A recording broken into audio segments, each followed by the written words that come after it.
Hello everyone, welcome back to my Hello everyone, welcome back to ASR classes. This is Garima Srivastava, your science mentor. Last class में हम लोगों ने acid और base के बारे में पढ़ा था और कुछ चीजें सॉल्ट्स के बारे में भी पढ़ी थी।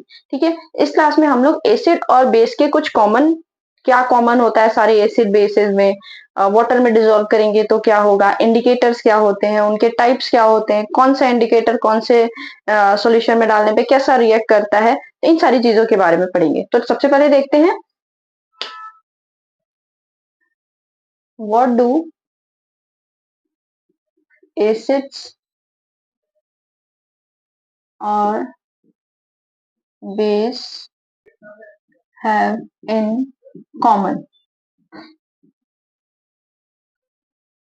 All acids and bases all acids और bases have in common, मतलब ऐसे जो acids होते हैं बेस होते हैं उनमें सारों में क्या कॉमन होता है, जितने भी acids हैं उनमें क्या कॉमन है, जितने भी bases हैं उनमें क्या कॉमन है, इस तरीके का। ठीक है, तो जितने भी हैं दो ही चीजें हो सकती है, या तो हो सकता है एसिड हो या हो सकता है क्या हो, बेस हो। दोनों में कॉमन क्या, अगर जितनी भी एसिड्स हैं, all acids have H plus ion when it dissolve. जब उसको एसिड को जब किसी सॉल्यूशन में डिसॉल्व किया जाता है तो हर एसिड क्या देगा, H प्लस आयन देगा। ठीक है, और जितने भी बेसेस हैं, all bases when dissolve get dissolved in solution they releases hydroxyl ion. ये क्या देते हैं, हाइड्रोक्सिल आयन देते हैं, OH minus hydroxyl ion, OH minus ion release करते हैं। ठीक है, जितने भी एसिड्स होते हैं वो H प्लस आयन देते हैं और जितने भी बेस होते हैं उनको क्या देते हैं, OH माइनस आयन यानी हाइड्रोक्सिल आयन। अब देखो, अगर एसिड को वाटर के अंदर डिसॉल्व किया जाए, एसिड इन वाटर, एसिड को हम किसके अंदर डिसॉल्व कर रहे हैं, वाटर के अंदर डिसॉल्व कर रहे हैं, तो क्या होगा। ठीक है, हाइड्रोजन है। ठीक है, एसिड जो होते हैं वो क्या रिलीज करते हैं, H प्लस आयन रिलीज करते हैं। ठीक है, तो ये H प्लस है, ये अकेला नहीं रह सकता। H प्लस आयन कभी भी आपको अकेले नहीं दिखाई देगा, H प्लस है तो ये तो हाइड्रोजन के साथ ही रिएक्ट कर जाएगा, लेकिन हाइड्रोजन भी इसके पास नहीं बच रहा है। तो अगर आप एसिड को किस में डालते हो, वाटर में डालते हो। ठीक है, कोई एसिड है, ठीक है, वाटर में उसको डाला जाए। ठीक है, जब एसिड को वाटर में डाला जाता है तो होता क्या है, ये H प्लस आयन देगा। ठीक है, ये H प्लस आयन किसके साथ जुड़ जाएगा, H2O के साथ जुड़ जाएगा और क्या बना लेगा, H3O प्लस हाइड्रोनियम आयन। क्या बना लेगा, हाइड्रोनियम आयन बना लेता है, हाइड्रोनियम आयन फॉर्म कर लेगा, क्योंकि ये अकेले नहीं रह सकता। ठीक है, तो जैसे अगर मान लो ये H है तो ये H2O के साथ जब आप लेके जाओगे तो ये सीधा क्या बनाएगा, हाइड्रोनियम आयन बना लेगा। ठीक, अगर आप किसी बेस को डिसॉल्व कर रहे हैं, बेस इन वाटर, ठीक है, तो OH माइनस आयन अकेला रह सकता है। ठीक है, कोई प्रॉब्लम नहीं है। तो अब मान लो सोडियम हाइड्रोक्साइड है, सोडियम हाइड्रोक्साइड को हम किस में डाल रहे हैं, H2O में डाल रहे हैं। ठीक, जब H2O में डालेंगे तो होगा क्या, Na अलग प्लस OH माइनस अलग। ठीक, मान लो मैग्नीशियम ऑक्साइड को ले रहे हैं, ये कैल्शियम हाइड्रोक्साइड को ले रहे हैं, कैल्शियम हाइड्रोक्साइड को ले रहे हैं। ठीक है, H2O के अंदर इसको डिसॉल्व किया गया तो कैल्शियम आयन जो होगा वो अलग हो जाएगा और जो हाइड्रोक्सिल आयन है वो अलग हो जाएगा, इस तरीके से। ठीक है, अब देखो, जब बेस को वाटर के अंदर डिसॉल्व किया जाता है तो इसको हम क्या बोलते हैं, एल्कली बोलते हैं। क्या बोलते हैं, एल्कली। जब बेस को वाटर के अंदर हम डिसॉल्व करते हैं तो इसको हम क्या बोलते हैं, एल्कली बोलते हैं। अब सुनो, जितने भी एसिड्स या बेस होते हैं इनको आप जैसे मान लो एक टेस्ट ट्यूब लिए, ठीक है, ये टेस्ट ट्यूब है, इस टेस्ट ट्यूब के अंदर रिकमेंड क्या किया जाता है, जब आप एक्सपेरिमेंट करते हो ना, बहुत बार ये गलतियां होती हैं, एक बार मेरे खुद से हुई थी, 11th में थे आई थिंक, उस टाइम पे ऐसे टेस्ट ट्यूब एक एक्सपेरिमेंट हम लोग कर रहे थे और उसमें क्या किए, टेस्ट ट्यूब लिए, टेस्ट ट्यूब में हम पहले क्या डाले, एसिड डाले और एसिड डालने के बाद उसमें क्या डाल दिए, पानी डाल दिए। वो जो टेस्ट ट्यूब था फूट गया था हाथ में ही। ठीक है, बहुत जगह जगह पे जल गया था। ठीक है, तो हमेशा ये रिकमेंड किया जाता है कि पहले आप वाटर लो, टेस्ट ट्यूब के अंदर या बीकर के अंदर या किसी भी चीज में अगर एसिड बेस आप यूज कर रहे हो, पानी के साथ रिएक्ट कराना है हमको, तो हम क्या करेंगे, पहले वाटर लेंगे, फिर इसमें हम क्या ऐड करेंगे, एसिड या बेस ऐड करेंगे। ठीक है, एसिड या बेस ऐड करेंगे। ऐसा क्यों होता है, क्यों फूट जाता है? इसका रीजन होता है कि जब हम एसिड लिए, ठीक है, एसिड को पानी के साथ रिएक्ट करा रहे हैं, तो उस कंडीशन में क्या होता है, ये हीट जनरेट करता है। हीट की वजह से वो जो ग्लास होता है, जो ग्लास ट्यूब, टेस्ट ट्यूब है, बीकर है, जो कुछ भी आप यूज कर रहे हो, ग्लास का बना हुआ वेसल अगर है, तो वो क्या करेगा, फूट जाएगा। ठीक है, क्योंकि ये कैसा रिएक्शन होता है, एक्सोथर्मिक। एक्सो मतलब हीट को ये क्या करेगा, बाहर करेगा। ये हीट लेता नहीं है।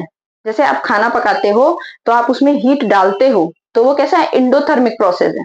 लेकिन इसमें क्या होता है, गर्म करने की जरूरत नहीं है। टेस्ट ट्यूब आप टच करोगे ना, तो आप अपने आप फील करोगे कि वो टेस्ट ट्यूब बिना हीट किए क्या हो रहा है, गर्म हो जा रहा है। और ऐसा कोई रिएक्शन जिसमें आप बिना देखो कि बिना हीट किए वो अपने आप गर्म हो जा रहा है, वो कैसा रिएक्शन है, एक्सोथर्मिक रिएक्शन है।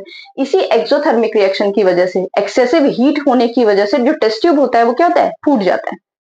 आई थिंक क्लियर हो गया होगा। सारे एसिड्स और बेस में क्या कॉमन होता है, तो सबसे पहले चीज, जितनी भी एसिड्स होते हैं वो सब H प्लस आयन प्रोड्यूस करते हैं किसी भी सॉल्यूशन में। बेस का हाइड्रोक्सिल आयन प्रोड्यूस करते हैं। वाटर के साथ अगर उसको एसिड को डिसॉल्व किया जाए तो वो क्या बना लेते हैं, हाइड्रोनियम आयन बना लेते हैं। और जब बेस को किया जाता है तो वो क्या बनाते हैं, हाइड्रोक्सिल आयन, क्योंकि हाइड्रोक्सिल आयन फ्री फॉर्म में रह सकता है। जो H प्लस आयन है वो फ्री फॉर्म में नहीं रह सकता, तो वो क्या बना लेता है, हाइड्रोनियम आयन बना लेता है। ठीक है, और जब एसिड या बेस का डाइल्यूशन किया जाता है, पानी उसमें ऐड करना होता है हमको, तो पहले हम क्या लेंगे, टेस्ट ट्यूब में एसिड लेंगे, फिर उसके बाद उसमें क्या डालेंगे, पानी डालेंगे। एसिड या बेस लेंगे, फिर उसके बाद उसमें हम क्या डालते हैं, पानी डालते हैं। ना कि पहले पानी फिर एसिड या बेस। क्यों? क्योंकि वो एक्सोथर्मिक रिएक्शन हो जाएगी, हीट इक्वली डिस्ट्रीब्यूट नहीं हो पाएगा। और रीजन क्या होगा, मतलब उसका कॉज क्या होगा, कि जो आपका ग्लास ट्यूब है, टेस्ट ट्यूब है, बीकर है, कोनिकल फ्लास्क है, जो भी जिसमें भी आप एक्सपेरिमेंट परफॉर्म कर रहे हो, वो क्या कर जाएगा, स्प्लैश आउट कर जाएगा। या तो स्प्लैश आउट कर जाता है, स्प्लैश आउट बोले तो वो निकल के बाहर की तरफ गिरना शुरू हो जाएगा, जिसकी वजह से जल सकते हो आप। और बताओ, कोई एक टेस्ट ट्यूब पे आप कोई एक्सपेरिमेंट परफॉर्म कर रहे हो, ठीक है, जैसे ही आप डाले तो वो स्प्लैश आउट हुआ, बाहर की तरफ फेंका, तो जलने का चांस रहता है ना।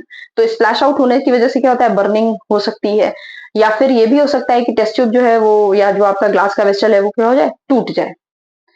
चलिए इन सारी चीजों के बारे में लिख लेते हैं।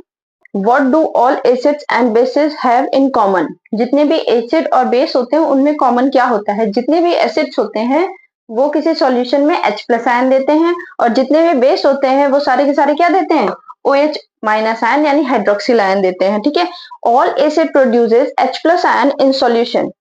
हर एसिड H प्लस आयन किसी सॉल्यूशन में प्रोड्यूस करता है, which is responsible for their acidic property, जो कि रिस्पॉन्सिबल होती है उनकी एसिडिक प्रॉपर्टी के लिए। ठीक है, अब नेक्स्ट देखिए, एसिड्स इन वाटर। अगर आप एसिड को वाटर के अंदर डिसॉल्व करोगे तो क्या होगा, acid produces H plus ion in presence of water. अभी बताए, जो एसिड्स होते हैं वो H प्लस आयन वाटर में देंगे। H plus ion can not exist alone, वो अकेले नहीं रह सकता, तो वो वाटर मॉलिक्यूल के साथ ही जुड़ जाता है, H2O के साथ जुड़ जाता है। H plus plus H2O water के साथ जुड़ जाता है और क्या बना लेता है, हाइड्रोनियम आयन। क्या बना लेता है, हाइड्रोनियम आयन H3O। ठीक है, अब HCl के साथ जब ये रिएक्ट, जैसे HCl है, फॉर एग्जांपल HCl है, ठीक है, अब ये वाटर में क्या किया गया, डिसॉल्व किया गया, एसिड है ना, वाटर में क्या किया गया, डाला गया उसको। जब वाटर के अंदर डाला गया तो ये H प्लस आयन देगा, एसिड। ठीक है, और ये किसके साथ जुड़ जाएगा, H3O के साथ जुड़ जाएगा, मतलब H3O बना लेगा, यानी हाइड्रोनियम आयन बना लेगा और क्लोरीन बनाएगा। ठीक है, क्लोरीन आयन, हाइड्रोनियम आयन और क्लोरीन आयन, ये दो चीजें बना लेगा। ठीक है, अब देखो बेस को अगर डिसॉल्व किया जाए तो क्या होगा, ये वाला सेम यही स्टेटमेंट बता रहा है। ठीक है, all acid produces H plus ion in solution which is responsible for their acidic property। H plus ion कौन देगा, जो कि इनकी acidic property के लिए क्या कर रहे हैं, रिस्पॉन्सिबल कर रहे हैं। ठीक है, bases in water, when bases dissolve in water gives out OH minus ion, hydroxyl ion को प्रोड्यूस करते हैं, ये हाइड्रोक्सिल आयन को निकालते हैं। ठीक है, जैसे NaOH, इसको वाटर में क्या किया गया, डिसॉल्व किया गया, क्या बनाएगा, Na plus OH minus ion. Magnesium hydroxide, magnesium hydroxide को जब वाटर में डिसॉल्व किया गया तो क्या बनाएगा, मैग्नीशियम आयन, मैग्नीशियम आयन और हाइड्रोक्सिल आयन बनाएगा। ठीक है, अब आगे देखते हैं, जितने भी बेसेस वाटर के अंदर डिजोल्व हो जाते हैं उनको हम किस नाम से जानते हैं? एल्कली बोलते हैं। ऐसे जितने भी बेसेस जो कि वाटर में डिजोल्व हो जाते हैं उनको हम क्या बोलते हैं? एल्कली बोलते हैं।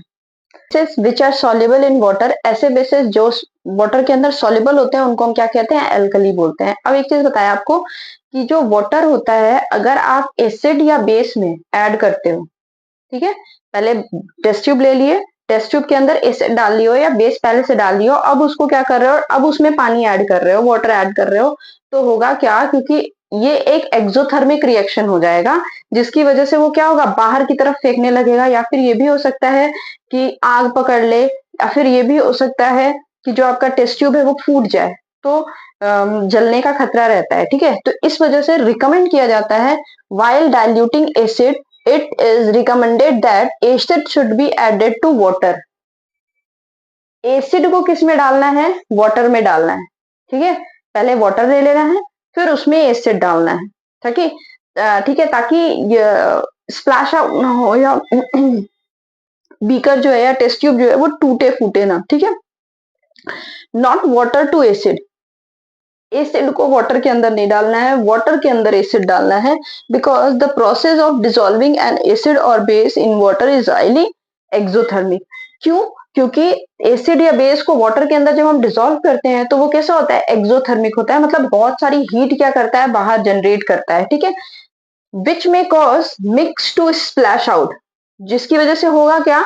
एसिड बेस या वाटर का जो मिक्सचर है वो स्प्लैश आउट हो जाएगा। Mixture to splash out, splash out मतलब बाहर की तरफ फेंकने लगेगा। कॉजेज बर्न, जिसकी वजह से हो सकता है कि वो जल जाए। And the glass container may also break due to excessive heat, और बहुत ज्यादा हीट की वजह से क्या होगा? जो ग्लास आप लिए हो, चाहे टेस्ट ट्यूब लिए हो, चाहे बीकर लिए हो, चाहे कोनिकल फ्लास्क लिए हो, जो भी लिए हो, वो फूट सकता है। ठीक है, इतना हो गया। अब हम नेक्स्ट पढ़ेंगे इंडिकेटर के बारे में। तो इंडिकेटर क्या होता है? ऐसा कुछ भी जो कि ऐसा कोई सब्सटेंस जो डिफरेंट सब्सटेंसेस में ऐड करने पे उसका कलर, उसकी ऑर्डर चेंज हो जाती हो, उसको हम क्या कहते हैं? इंडिकेटर कहते हैं। ठीक है, उसका कलर चेंज हो जाए या फिर ऑर्डर चेंज हो जाए, उसको हम क्या कहेंगे? इंडिकेटर कहेंगे। वो इंडिकेट करता है कि वो सब्सटेंस कैसा है, एसिडिक नेचर का है या बेसिक नेचर का है। ठीक है, फॉर एग्जाम्पल अगर आप लिटमस पेपर के बारे में हम आपको बता चुके हैं कि जो लिटमस पेपर होता है वो एक नेचुरल इंडिकेटर होता है। अगर आप लिटमस पेपर को, ब्लू लिटमस पेपर को अगर आप एसिड में डालो तो वो किस में कन्वर्ट हो जाता है? रेड में कन्वर्ट हो जाता है। यहाँ क्या चेंज हो रही है? कलर चेंज हो रहा है। ठीक है, या फिर हम क्या करते हैं? रेड लिटमस पेपर को अगर हम बेस में डालते हैं तो वो किस में कन्वर्ट हो जाता है? ब्लू में कन्वर्ट हो जाता है। ठीक है, तो अब इंडिकेटर के बारे में पढ़ेंगे। इंडिकेटर जो होता है वो कितने टाइप का होता है? 3 टाइप का होता है। एक होता है नेचुरल, जो हमें नेचर से मिल रहा है। ठीक है, एक होता है नेचुरल, एक होता है आर्टिफिशियल सिंथेटिक, जिसको हम बनाते हैं, जैसे फिनोफ्थलीन हो गया, मिथाइल ऑरेंज हो गया, ये सारा। और एक होता है अल्फैक्टरी। अल्फैक्टरी बोलते हैं मतलब इसको किसी चीज को ऐड करो तो उसकी ओडर जो होती है उसके थ्रू पता चलता है कि हाँ वो एसिड है या बेस है। ठीक है, देख लिख लेते हैं इनके बारे में। देखिए इंडिकेटर के बारे में, these are the substances which changes their colour and smell, जो कि अपने कलर और स्मेल को, कलर या फिर स्मेल को चेंज कर देता है डिफरेंट टाइप ऑफ सब्सटेंसेज में, उसी को हम क्या कहते हैं? इंडिकेटर कहते हैं। सब्सटेंस चाहे कुछ भी हो, वो डालने पर उसके बाद उसमें क्या होती है? जैसे कोई एक मान लो सब्सटेंस है, ठीक है,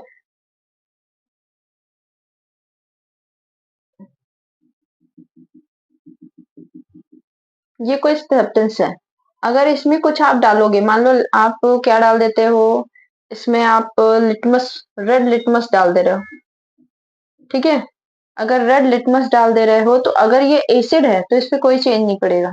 ठीक है, लेकिन अगर ये क्या हुआ? बेस हुआ, तो इसका कलर जो होगा वो क्या हो जाएगा? चेंज हो जाएगा। ठीक है, तो स्मेल या कलर चेंज हो जाता है तो उसको हम क्या कहते हैं? इंडिकेटर कहते हैं। जो इंडिकेटर होता है वो कितने टाइप का होता है? 3 टाइप का होता है। एक तो होता है नेचुरल इंडिकेटर, दूसरा सिंथेटिक इंडिकेटर, और third olfactory indicator. Natural indicator किसको बोलते हैं? जो नेचर में पाया जाता है उसको हम क्या कहेंगे? नेचुरल बोलेंगे। और नेचर में भी किससे ऑब्टेन किया जाता है? प्लांट से ऑब्टेन किया जाता है। ठीक है, सिंथेटिक इंडिकेटर जो केमिकल्स होते हैं, मैनमेड केमिकल्स हैं, उनको हम क्या कहते हैं? Synthetic indicator. और ऑल्फैक्टरी इंडिकेटर ऐसे इंडिकेटर जो जिनकी जो स्मेल के थ्रू, स्मेल जो होती है वो चेंज हो जाता है डिफरेंट सब्सटेंसेस में, तो उसको हम क्या कहते हैं, ऑल्फैक्टरी इंडिकेटर्स कहते हैं। अब देखो लिटमस, लिटमस जो होता है वो लाइकेन से ऑब्टेन होता है, बहुत इंपॉर्टेंट है ये, कई बार पूछा जाता है लिटमस हम किधर से ऑब्टेन करते हैं, तो लाइकेन से ऑब्टेन करते हैं। अब ये लाइकेन क्या होता है, लाइकेन जो होता है ना, फंगस, फंजाई और एल्गी का एसोसिएशन है, इसी को हम क्या कहते हैं, फंजाई और एल्गी का एसोसिएशन है, इसी को हम क्या कहते हैं, लाइकेन कहते हैं। इसी लाइकेन से हम क्या ऑब्टेन करते हैं, लिटमस ऑब्टेन करते हैं। लिटमस जो होता है दो टाइप का होता है, एक तो होता है रेड और एक ब्लू। एसिडिक सॉल्यूशन में अगर, एसिडिक सॉल्यूशन में जो लिटमस है वो किस कलर का हो जाता है, रेड कलर का हो जाता है। ब्लू लिटमस पेपर डालते हैं एसिडिक सॉल्यूशन में, वो किस में कन्वर्ट हो जाता है, रेड में। और बेसिक सॉल्यूशन में रेड लिटमस डालते हैं और वो किस कलर का हो जाता है, ब्लू कलर का। ठीक है, तो ये याद रखो, एसिडिक सॉल्यूशन में रेड कलर का हो जाता है, बेसिक सॉल्यूशन में ब्लू, बेसिक बी और ब्लू। ठीक है, तो बेसिक में किस कलर का हो जाता है, ब्लू कलर का हो जाता है। Red cabbage leaf extract, red cabbage जो आती है उसकी लीफ के एक्सट्रैक्ट निकाल लिया जाता है और उसको इंडिकेटर की तरह से यूज करते हैं। अगर आप उसको एसिड में डालोगे तो वो किस कलर का हो जाएगा, रेड कलर का हो जाएगा। और अगर किसी बेस में डालते हो तो वो किस कलर का हो जाता है, ग्रीन कलर का। एसिड में डालोगे तो रेड कलर का, बेस में डालोगे तो ग्रीन कलर का। अब देखो flower of hydrangea plant, hydrangea plant का जो फ्लावर है उसके साथ भी ऐसे ही है, फ्लावर के एक्सट्रैक्ट को निकाल लिया जाता है, फिर जब अगर एसिड सॉल्यूशन में डालोगे तो वो किस कलर में हो जाएगा, ब्लू कलर में, और बेस में डालोगे तो वो किस कलर का शो करेगा, पिंक कलर का शो करेगा। अगर हमको किसी सॉल्यूशन के बारे में पता करना है कि ये एसिड है या बेस है तो हम इजिली इन सारी चीजों से क्या कर सकते हैं, पता कर सकते हैं। नेक्स्ट है टर्मरिक, हल्दी। कई बार आपने देखा होगा जब कपड़े धोते हैं, ठीक है, तो उसमें पानी डालो साबुन डालो तो कुछ कलर चेंजेस दिखाई देते हैं। जैसे अगर आप कपड़े में कहीं हल्दी का दाग लग गया हो तो आप उस पर सोप लगा के देखना, जैसे ही हल्दी, जिस जगह पे हल्दी लगी है उस जगह पे आप सोप यूज करोगे, बेस है, क्योंकि सोप जो साबुन होता है, डिटर्जेंट होता है, वो क्या होता है, बेस होता है। तो जैसे ही आप उस पर यूज करोगे तो देखोगे हल्दी जिस जगह पे लगी है वो क्या हो जाएगा, रेड कलर का हो जाएगा। और जैसे ही आप उसको वॉश करोगे फिर वापस आप देखोगे कि वो कैसा हो गया, वापस हल्दी येलो कलर में आ जाती है। ठीक है, तो टर्मरिक जो है एसिड में उसका कोई चेंज नहीं होगा, एसिड पे उस पे कोई इम्पैक्ट नहीं पड़ेगा, लेकिन बेस में वो किस कलर का हो जाता है, रेड कलर का हो जाता है। हिबिस्कस, वो गुड़हल का फूल होता है, उसके एक्सट्रैक्ट को निकाल लिया जाता है और उसको भी किसकी तरह से यूज किया जाता है, इंडिकेटर की तरह से। ये एसिडिक सॉल्यूशन में किस कलर के हो जाते हैं, डार्क पिंक कलर का हो जाता है, और बेसिक सॉल्यूशन में ग्रे टू ग्रीन कलर में हो जाते हैं। ठीक है, ग्रे टू ग्रीन कलर में हो जाते हैं ये बेसिक सॉल्यूशन में, और dark pink to pink shade में आते हैं ये किस में, एसिडिक सॉल्यूशन में। ये तो हो गया नेचुरल इंडिकेटर के बारे में। नेक्स्ट आता है synthetic indicator. These are manmade chemical substances, manmade होता है, केमिकल सब्सटेंस होता है। फिनफ्थलीन और मिथाइल ऑरेंज, दो चीजों के बारे में है। फिनफ्थलीन का एसिडिक सॉल्यूशन में कोई इंपैक्ट नहीं है, कोई असर नहीं पड़ेगा, जैसा था कलरलेस वैसे ही रहेगा। ठीक है, जैसे आप जो कलर डाले रहोगे, ठीक है, जैसे फिनफ्थलीन डाले किसी सॉल्यूशन में पता करने के लिए कि एसिड है या नहीं, तो वो जैसा था पहले सॉल्यूशन उसी कलर का रहेगा, कलर चेंज कुछ नहीं होगा। लेकिन अगर बेसिक सॉल्यूशन में डालोगे तो ये कैसा हो जाता है, पिंक कलर का हो जाता है। मिथाइल ऑरेंज एसिड में डालोगे तो ये किस कलर का हो जाएगा, एसिडिक सॉल्यूशन है तो कैसा हो जाएगा, रेड कलर में सॉल्यूशन चेंज हो जाएगा। और अगर बेसिक सॉल्यूशन में डालोगे तो ये किस कलर का हो जाता है, येलो। मिथाइल ऑरेंज एसिड में रेड कलर का शो करता है और बेस में येलो कलर का। नेक्स्ट आता है olfactory indicator. These substances have different order in acid and base, इनका एसिड में और बेस में अलग अलग तरीके की स्मेल रहती है, जिससे हम पहचान पाते हैं कि ये एसिड है या बेस है। फर्स्ट एग्जांपल इसका कौन सा है, अनियन। अनियन को आप जब एसिडिक सॉल्यूशन में डालते हो तो अनियन की जो कैरेक्टरिस्टिक स्मेल है वो रहेगी, ठीक है। लेकिन अगर किसी बेस में डाल देते हो तो उसकी स्मेल जो होती है वो क्या हो जाती है, खत्म हो जाती है, अनियन की स्मेल नहीं आएगी। नेक्स्ट आता है vanilla essence. Vanilla extract cake वगैरह में यूज किया जाता है, ठीक है। रिटेन्स स्मेल, एसिड में डालोगे तो उसकी स्मेल बनी रहती है, लेकिन अगर आप बेस में डाल दोगे तो उसकी स्मेल क्या होगी, खत्म हो जाएगी।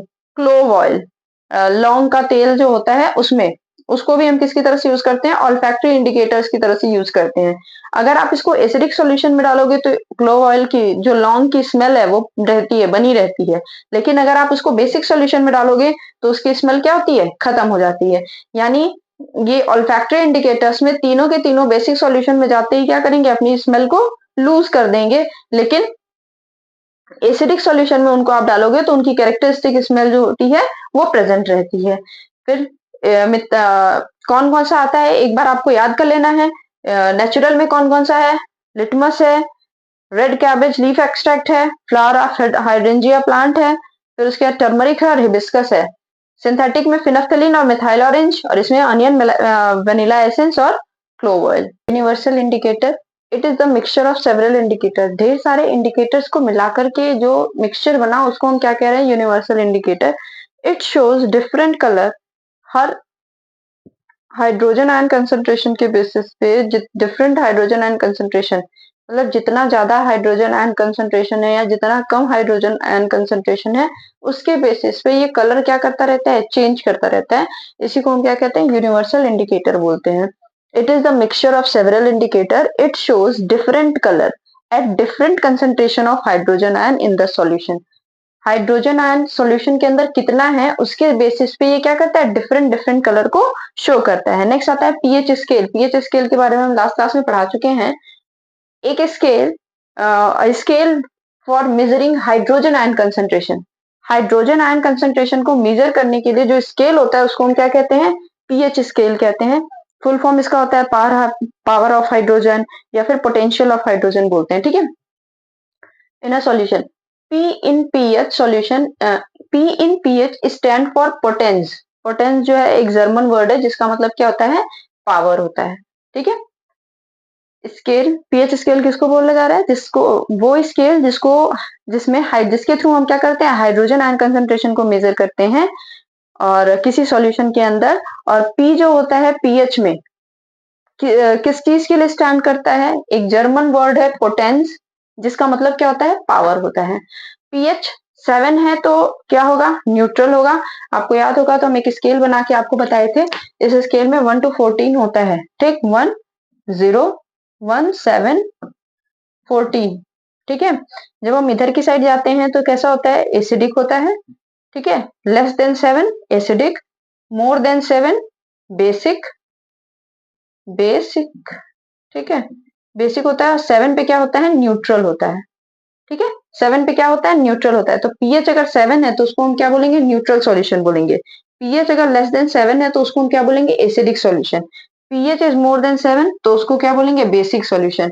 अब देखो, हाइड्रोजन आयन कंसंट्रेशन जितना ज्यादा होगा, जितना ज्यादा हाइड्रोजन आयन कंसंट्रेशन क्या करेगा, सॉल्यूशन के अंदर रिलीज हो सकेगा, वो उतना ज्यादा स्ट्रॉन्ग एसिड होगा। और जिसमें नहीं हो पाएगा वो क्या होगा, वीक एसिड होगा। जिसमें हाइड्रोजन हाइड्रोक्सिल आयन कंसंट्रेशन ज्यादा रिलीज करेगा, डिसोसिएट होगा, वो स्ट्रॉन्ग बेस होगा। जिसमें कम डिसोसिएशन और कम हाइड्रोक्सिल आयन को क्या करेगा, रिलीज करेगा, वो क्या हो जाएगा, वीक बेस हो जाएगा। हम लोग स्ट्रॉन्ग एसिड, वीक बेस, इनके बारे में पढ़ चुके हैं। ऑन डाइल्यूटिंग एसिड, जब हम एसिड को क्या करते हैं, डाइल्यूट करते हैं। एसिड लिया, पानी लिया, पहले पानी लिया और उसमें हम क्या डाल रहे हैं, एसिड डाल रहे हैं, ठीक है। तो जब पानी में हम एसिड डालते हैं तो उस टाइम पे क्या होता है, पीएच वैल्यू जो होती है वो क्या कर जाती है, इंक्रीज कर जाती है। पीएच वैल्यू क्या करती है, इंक्रीज कर जाती है। पावर ऑफ हाइड्रोजन क्या हो जाता है, इंक्रीज कर जाता है। क्यों इंक्रीज कर जाता है, अभी थोड़ी देर पहले एक बताए थे, HCl है, हाइड्रोक्लोरिक एसिड, उसमें क्या डाला गया, वाटर डाला गया, ठीक है। तो ये क्या करेगा, H जो है ये क्या हो जाएगा, निकल जाएगा इसमें से, तो और जा करके क्या बना लेगा, इधर हाइड्रोनियम आयन बना लेगा। H प्लस आयन जो होगा वो निकलता चला जाएगा ना, तो पीएच क्या हो जाएगी, सॉरी, पीएच आयन क्या हो जाएगा, हाइड्रोजन आयन कंसंट्रेशन बढ़ता चला जा रहा है तो पीएच क्या होगा, इंक्रीज कर जाएगा, ठीक है। ऑन डाइल्यूटिंग बेस, जब हम बेस को डाइल्यूट करते हैं तो उस टाइम पे क्या होता है, जब बेस को डाइल्यूट करते हैं तो क्या होता है, हाइड्रोक्सिल आयन जो होता है वो बढ़ता चला जाता है। जब हाइड्रोक्सिल आयन बढ़ेगा, क्योंकि पीएच किस चीज के लिए है, हाइड्रोजन आयन कंसंट्रेशन के लिए ना, ओएच के कंसंट्रेशन के लिए थोड़ी है।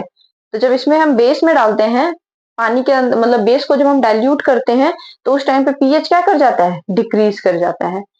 एसिड को डाइल्यूट करने पर पीएच क्या होता है, इंक्रीज करता है। क्यों? क्योंकि H+ आयन ढेर सारे मिलने लगते हैं। लेकिन जब हम बेस को डाइल्यूट करते हैं तो उस टाइम पे हमें OH आयन मिलता है, हाइड्रोक्सिल आयन मिलता है, तो हमारा कोई फायदा होना नहीं है, तो पीएच क्या कर जाता है, डिक्रीज कर जाता है। ठीक है, नेक्स्ट है importance of pH in everyday life. हमारी डेली लाइफ में पीएच का कहाँ कहाँ पे यूज होता है। प्लांट और एनिमल्स जो होते हैं पीएच सेंसिटिव होते हैं। एक डेफिनेट पीएच में ही हमारी बॉडी क्या करती है, वर्क करती है। देखो, our body works within the pH range of 7 to 7.8। हमारी जो बॉडी होती है 7 से लेकर के 7.8 तक के पीएच पे क्या करती है, वर्क करती है। When pH of rain water is less than 5.6 is called as acid rain. जब बारिश का जो पीएच होता है वो 5.6 से क्या हो जाता है, कम हो जाता है, तो उसको हम क्या कहते हैं, एसिड रेन कहते हैं। अब होगा क्या, जब एसिड रेन होगा तो प्लांट जो है वो प्रॉपर तरीके से ग्रो नहीं कर पाएगा, या जो एनिमल्स हैं उनकी बॉडी पर क्या होगा, एडवर्स इम्पैक्ट पड़ेगा। ठीक है, अब देखो pH of the soil, plant के हेल्दी ग्रोथ के लिए एक स्पेसिफिक पीएच जो होता है वो क्या होता है, रिक्वायर्ड होता है। प्लांट जो होता है हर कंडीशन में ग्रो नहीं कर सकता, कुछ स्पेसिफिक कंडीशंस में ग्रो करता है। जैसे कुछ प्लांट्स ऐसे होते हैं जो एसिडिक सॉइल में ग्रो करते हैं, कुछ ऐसे होते हैं जो बेसिक सॉइल में, और कुछ ऐसे होते हैं जो न्यूट्रल सॉइल में ग्रो करते हैं। तो प्लांट जो होते हैं स्पेसिफिक पीएच रिक्वायर करते हैं हेल्दी ग्रोथ के लिए। नेक्स्ट आता है pH in our digestive system. हमारे डाइजेस्टिव सिस्टम में पीएच का क्या वो है, तो हमारी बॉडी में जैसे सलाइवा है, सलाइवा स्लाइटली एसिडिक, ठीक है। फिर उसके बाद जिससे जो भी माइक्रोब्स हैं वो क्या कर जाते हैं, किल कर जाते हैं। फिर हमारे स्टमक में क्या प्रोड्यूस होता है, HCl प्रोड्यूस होता है, जो कि हाईली एसिडिक होता है, ठीक है, या स्ट्रॉन्ग एसिड होता है बोल सकते हो आप। और stomach produces HCl, hydrochloric acid, which helps in digestion, जो कि किसमें हेल्प करता है, डाइजेशन में हेल्प करता है। ड्यूरिंग इनडाइजेशन, जब हमें क्या होता है, इनडाइजेशन हो जाता है, तो उस टाइम पे क्या होता है, हमारी बॉडी एक्सेस अमाउंट में क्या बना रही होती है, एसिड बना रही होती है। उसके इम्पैक्ट को कम करने के लिए हम क्या करते हैं, एंटासिड लेते हैं, ठीक है। उसके इम्पैक्ट को कम करने के लिए, उसको न्यूट्रलाइज करने के लिए, न्यूट्रलाइज क्या होता है, एसिड है तो उसमें बेस मिला दो। तो अगर एसिड और बेस को रिएक्ट करा देंगे तो जो रिएक्शन होगा वो कैसा हो जाएगा, न्यूट्रलाइज हो जाएगा, ना वो ज्यादा एसिडिक रहेगा ना ज्यादा बेसिक रहेगा, ठीक है, न्यूट्रल रिएक्शन में, न्यूट्रल में आ जाएगा।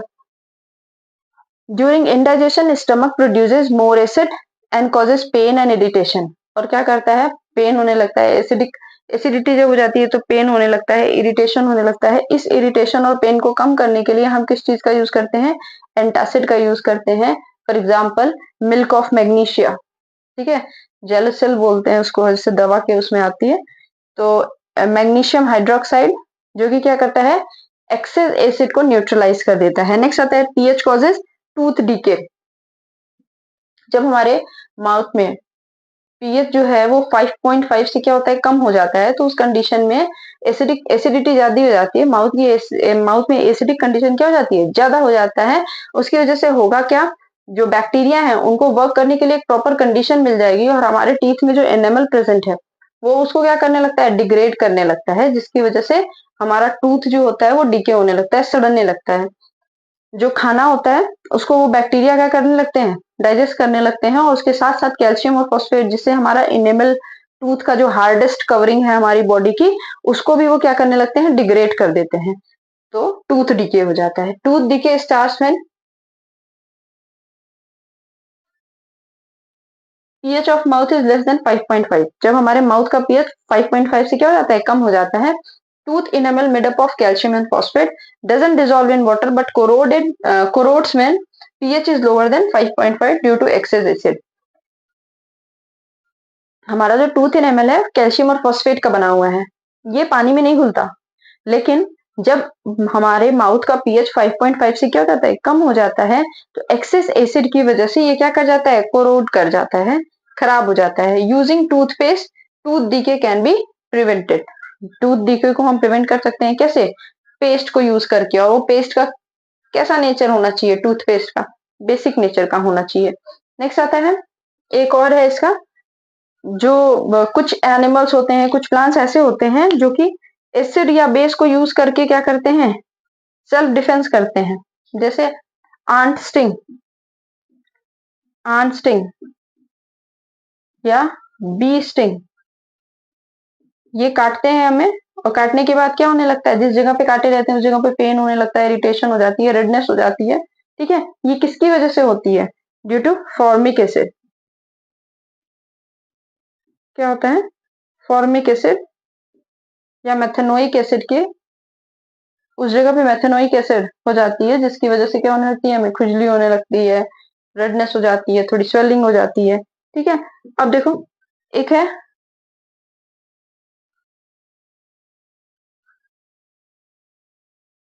Sting of नीटल plant. एक नीटल प्लांट होता है, उसकी जो लीव्स होती हैं, उनकी जो स्टेम्स होते हैं, उन पे छोटे छोटे क्या प्रेजेंट होते हैं, कांटे के जैसा स्ट्रक्चर प्रेजेंट होता है। ये भी क्या रिलीज करती है, मेथनोइक एसिड। जो जब अगर आप इसको छू दोगे तो रेडनेस हो जाएगी, स्वेलिंग हो जाएगी, इरिटेशन होने लगेगी, खुजली होने लगेगी, ये सारी चीजें होने लगती हैं।